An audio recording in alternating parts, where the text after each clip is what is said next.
Bilang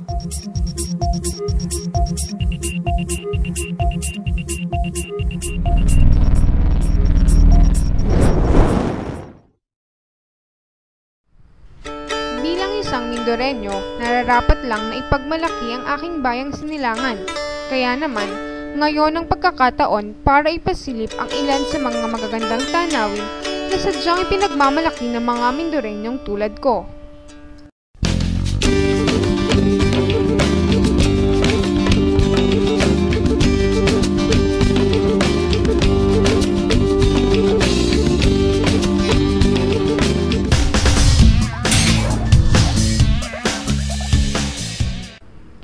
Alam niyo ba na ang Mindoro ay pang-7 sa pinakamalalaking isla sa Pilipinas at pangalawa sa Southern Luzon? Ito ay may 39 na may pangalan at 89 na hindi na pangalan ng mga isla na nagdadagdag ng atraksyon sa mga turista. Sa kabuuan, ito ay may sukat na 436,470 hectares na lupain. Welcome to Oriental Mindoro. Mga kaibigan, panibagong ekspedisyon na naman po ang ibabahagi ko sa inyo kung saan sinilip ko ang magagandang tanawin dito sa Oriental Mindoro tulad ng Simbahang Bato, Nauhan Lake, Mount Halcon, Tamaraw Falls, Puerto Galera at maging ang pamayanan ng Mangyan ay binisita ko rin. Hindi lang po yan, ipapasilip ko sa inyo kung paano ba ginagawa ang napakasarap na banana chips ni Janet sa Pinamalayan. Tutukan niyo po kung paano kinalap ang mga detalye ngayon. Dito sa Mina de Oro Expedition, ako po si Franz Forte. Inabot ng ilang araw ang aking paglalakbay para malibot ang mga pinagmamalaking lugar ng Oriental Mindoro. At para simulan ang expedition ko, ay kinailangan kong ipakita kung paano ba pumunta dito mula Batangas Pier sa kayang malaking barko na kung tawagin ay Roro o Roll-on, Roll-off. Mga kaibigan, isang panibagong paglalakbay na naman po ang ibabahagi ko sa inyo. At ngayon ay tatahakin ko ang isla ng Mindoro. Dahil mabagal ang barkong ito, sari-saring gawain ang inatupag ko. Inip at pagka-excite na inabot ng takip silim ang aking biyahe upang makarating sa Pier ng Calapan, ang nag-iisang lungsod sa Oriental Mindoro. Nandito na po ako sa lungsod ng Calapan at ito na po ang simula ng Mina de Oro Expedition. Minabuti kong ipagpabukas na lamang ang aking paglalakbay dahil gabi na kaya itinuon ko na lamang ang aking sarili sa pamamahinga.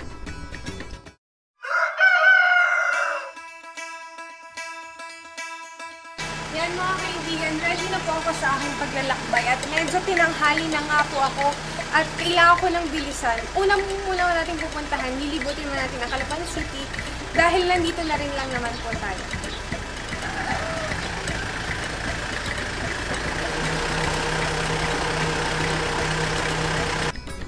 Minabuti kong unang libuti ng lungsod ng Calapan bago ako dumako sa ibang bayan. Ang Calapan ng kapital ng Oriental Mindoro at naging ganap itong lungsod noong 1998. Sa kasalukuyan, maraming establishmento na ang lugar na hindi may pagkakaila na ito'y isang lungsod na. Nariyan ang hotel ng Filipiniana, mga pier, mga fast food chains na Jollibee, Chowking, Mang Inasal at maging mall tulad ng City Mart. Minabuti ko ring ipakita sa inyo ang parke ng Calapan City na nagiging palaruan at tambayan ng mga Calapeño. Andito po ako sa parke ng Calapan City at sa parke ito ay ang kilala ang rebulto ng Mangyan at ng Tamaraw. Ang mga rebultong ito ay itinayo bilang pagkilala sa Mahata o yung Mangyan, Halcon at Tamaraw na tanyag dito sa Oriental Mindoro. Kaya mamaya, bilang pagkilala sa mga ito, ay pupuntahan natin ang pamayanan ng Mangyan upang makasalamuha sila at gayon din ay tatangkayin ko ang umakyat sa mga Halcon. Mula sa Calapan, halos 4 na oras ang aking biyahe sa pagpunta sa pamayanan ng Mangyan. Mga lubak na daan at 4 na ilog ang aking nilagpasan upang makarating sa bundok ng Biakalan. At dito ay masigasig pa rin akong nakisalamuha sa tribo ng mga Bangon. Mga kaibigan, ang Mindoro ay kilala sa mga katutubong Mangyan. At nandito ako sa Biakalan, Victoria upang ibahagi sa inyo ang mga tribo ng Bangon. Subaybayan natin ang kanilang pamumuhay at mga pagbabagong naganap dito. Ang mga mangyan ay isang pangkat etniko ng mga Pilipino at makikita lang sa liblib na pook ng Mindoro. May iba't ibang tribo ang mangyan at isa sa mga ito ay ang tribo ng Bangon. Ang Bangon ay may sariling kultura, lingwahe at paraan ng pagsusulat na iba sa ibang tribo ng mangyan. Sa kasalukuyan, sibilisado na sila kung saan ang kanilang kasuotan ay katulad na rin ng mga tao sa patag. Ngunit may ibang nananatiling gawin ang nakagisna na tulad ng pagsusuot ng bahag. Yun nga lang, ang matatandang mga mangyan ay ayaw magpa-video sa kanilang mga ritual sa paniniwalang magkakasakit sila. Okay po. Ano pong inyong pangalan, sir? Norman po pangalan ko. Ano po? Norman. Norman. So, ano pong tribo nyo? Ruwang. Ang Bangon ruwang. Yung ganun. ano pong mga pinagkakabuhayan nyo dito ng mga ginagawa nyo? Sa kaingin. Nagkakaingin po kami tuwing taon. Tapos, Nagtatanim po kami ng mga balingoy, kamuting bagin, palay. Yun po ang pagkakabuhayan.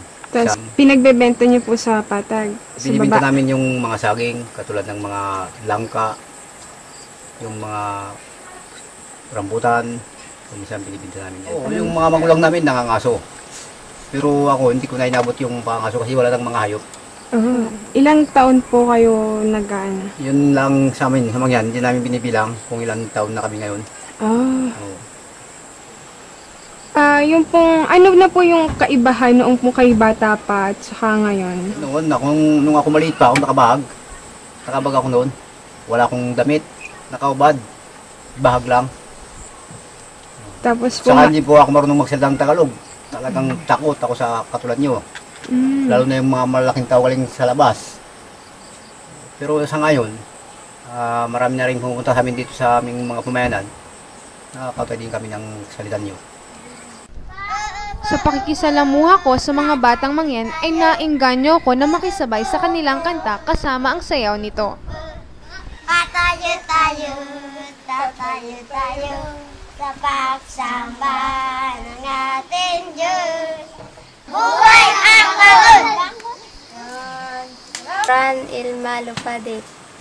Ako agulay sa Biakalan, Barangay Bilya Servisa. Kanyang tribo, Bangon Ruwang. Ang ibig po sabihin nito, ako po si Ilma Lupadet na nakatira po sa Biakalan, Barangay Bilya Servisa.